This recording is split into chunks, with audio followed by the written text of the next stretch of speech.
Go. All right.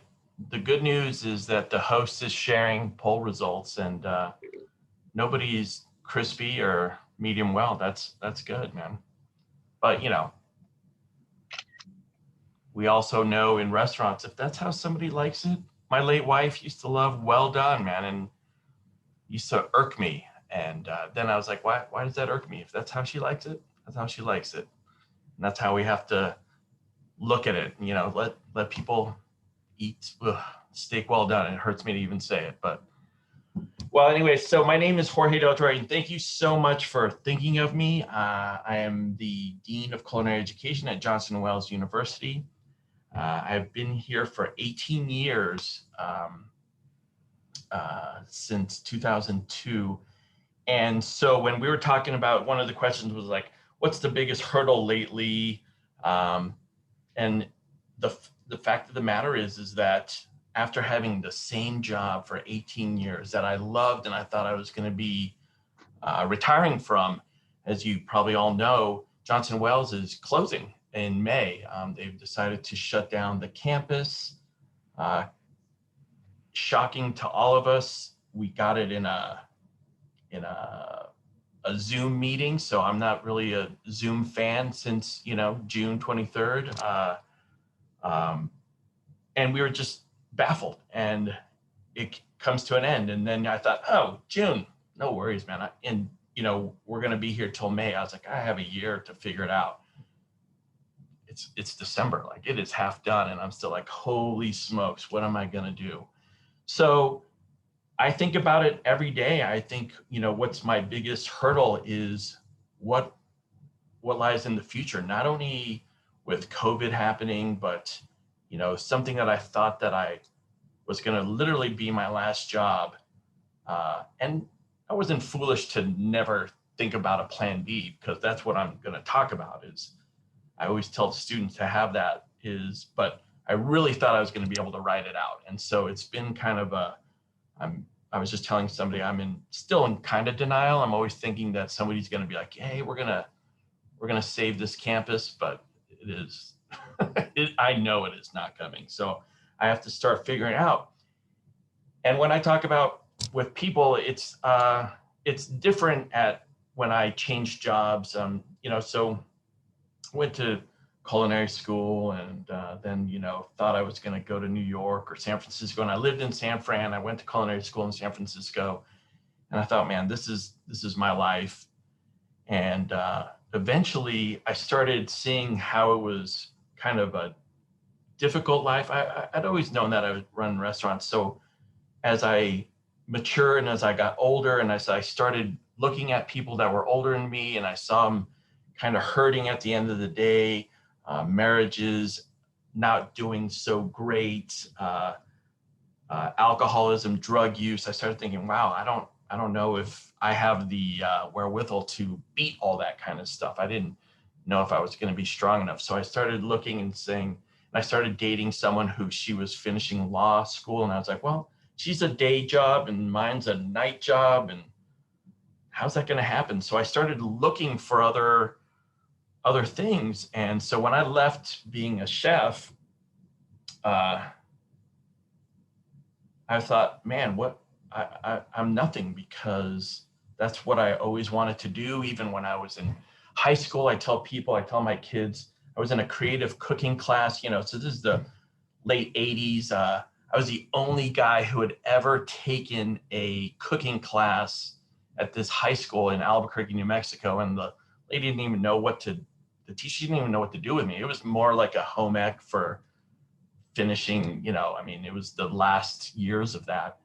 And, but I just loved it. And I knew I wanted to be a chef. And no matter what my parents wanted me to do otherwise, but I got business school, and I got rid of business school just so I could be a chef. And then when I realized, wow, this is not going to be sustainable for me, I decided I really needed to get some other type of training. So I got my business degree, and I got a master's in education. No idea, knowing that I was going to want to teach. And so But man, when I left restaurants, I was so sad. I thought I was such a failure, and I thought I'd let everybody down because I'd always told everybody that I wanted to be a chef, chef, chef. And then I saw when I left those places, I always tell students, every place that I've ever left, and this is where I started to, and maybe it'll catch, but I started to try to be more humble, is every place, I tell people, every place that I ever left is still standing today. For some reason, it was managed to go on without my greatness there. So I always thought like, oh, these places need me. This place just can't survive without me.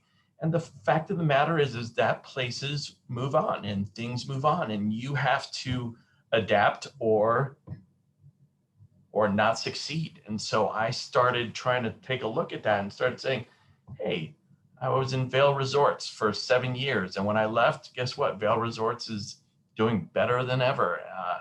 So what is it? You know, I have to stop thinking about that. I have to start thinking about being happy with myself, not worrying that I'm not a chef, and thinking, how can I use those talents, you know, that I did from business, from education, from being a chef, and started try using them. And then I took a job in Philadelphia that was teaching, and I thought, yeah, whatever, I just need to work. And I found out that that's what I really enjoyed. And it was during the day, and that's what allowed me to start a family, be with my wife, having day jobs for the most part. I had to work some nights and dinners, but that's no problem. But really, to me, it was not dwelling on what I thought was a failure. You know, one of the questions Aaron asked me was, how did I know it was a problem, that I had a problem? I didn't know I had a problem. I didn't think I had a problem, but the way I was acting, the way I was being in my life, you know, I look back and I go, wow, I just was angry, and I was not wanting to share and not wanting to ask other people for help. And I just started beginning to realize that I need to start leaning on other people. And I decided, you know, and when you talk to chefs about that, that is, to me, like the hardest thing for people to do. Whereas the opposite is true. If you ask any of us here at this table, I guarantee if you ask any of us for anything, we will give you the shirt off our back. We will help you to the extremes. We will go above and beyond. We will, even to our detriment, we will help you if you have a problem. But then we will never, never admit that we have a problem, or we'd be mortified to ask. And that's crazy, because you have these same group of wonderful people around that want to help you. And that is, but sometimes I still don't realize that. Like I said, I'm still in denial that I'm not going to have a job or the job that I like, right, that I love, in five months. And I started making a list going, I have to start asking people to think about me if they hear about something. And those phone calls that I've been making, they suck. They suck to me. They kill me. They kill me. But people, not one person's like, yeah, I'll get back to you, or like, ugh, I wish you hadn't asked me. Everybody has been above and beyond 100%. And it's just something that just baffles me about how we are about it, and something that I hope that we can change. And, you know, when I look at this kind of time that we're having with COVID and restaurants, and my students who can't find jobs or internships, and I think about, wow, you know, what is the sign here that tells me I need to start making some different kind of change, so that people can be well, so they can be paid properly, so it is not okay to be treated like it was in the past in restaurants. And even in school, when I started at Johnson Wells 20 years ago, we had the screaming chefs and the throwing pans, and some students thought that was the coolest thing. That's why they came, you know, to school, was to get that story. And I remember when I was at culinary school or when I was working, I used to think like it was a badge of honor to show all the burns I had on my arm and that I had just worked 21 straight days. And I just go, man, that's not cool. I mean, any student right now who goes, you work 21 days in a row, like what's your problem? They don't see that anymore. They go, you're crazy. Why would you think that was cool at any point, working, you know, from Christmas to Easter without a break? People just, they're not wired like that. And we always say, oh man, they're soft, they're not as tough as us. You know what? I think sometimes they're smarter, because we have to figure out how to make it so that it's a sustainable job. And if as a educator and as restaurants, I think we have to make sure that what we do is viable for the future. And that's what I'm doing about myself, is some that I'm trying to say, what can I do that will make me viable for the rest of my life, hopefully until I want to stop working. So, I mean, I think that's the biggest compliment and the biggest joy. One of the biggest joys in life is be able to quit when you want to quit, when you're ready to quit, when you want to, not when someone tells you you have to and you have to scrounge. That to me, like, so what I'm trying to do is I'm trying to reach out. I'm trying to make sure that my pride is in the back pocket for a little bit. And I'm also trying to learn. I mean, you know, some of these things now, all the Zoom, the ghost kitchens, the kind of things that are going on right now.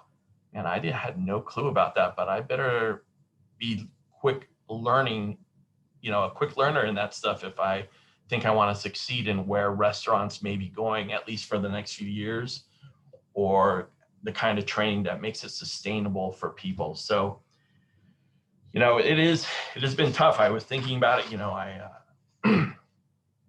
I lost a wife to cancer, and I thought, wow, that was tough. And, you know, I don't even remember those years. And you know, you just focus for your kids and then you work. And I think about the dumb things I did. Like when I came back to work to Johnson & Wales, I wrote an email to all my faculty and I told them, don't talk to me about it. Don't come up and pat me on the back, because I don't want to talk about it. And that's crazy. That's crazy, because I had 23 people who probably, I can't say all of them want to tell me, but 99% of them wanted to. And I was like, let's just move on. Let's just work and stuff like that. And then I was just kind of shut off from everybody. And then I found a girlfriend and I started to chill out a little. And then my kids were like, man, we're so happy you have a girlfriend because you are just a nicer guy right now. And I was like, what do you mean? I've been nice the whole time. And they're like, no, you don't even realize what a dick you've been, you know? So I just learned that, and I get teared up because it just kills me that I didn't, you know, I didn't reach out when in hospitality, you're surrounded by phenomenal people, phenomenal.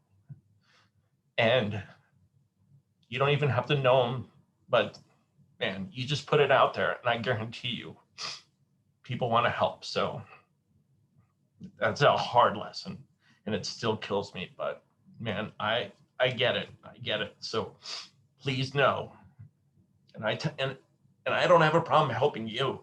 I tell people, you call me anytime. Don't think you're ever bothering me. Here's my mobile. Don't be stupid and think that, you know, you are ruining my day. And yet I would never do that. And it's just dumb. But that's how we were raised, to just motor through and just pummel through the end of, you know, through the end of service with your hand, you know, wrapped up because you burned it or broke it, or, you know, who cares? Who cares about that? And that's just dumb. We have to change that. So I appreciate you. I thought I was going to get through without tearing up, but that's not going to happen. But I hope you do it. Keep learning, keep being interested. The culinary world is vast and great. I just got a call from a random person who heard that I was looking for a job. I'm not kidding, 15 minutes before this call. And that's what turned my day from medium well to medium rare. I was just like, what? I was like, I can't believe this just happened. And so I don't know if that's going to work, but somebody thought about me. That makes me feel great. So thank you for your time. I think I've gone over, but I'm willing to take any questions or anything, but thank you.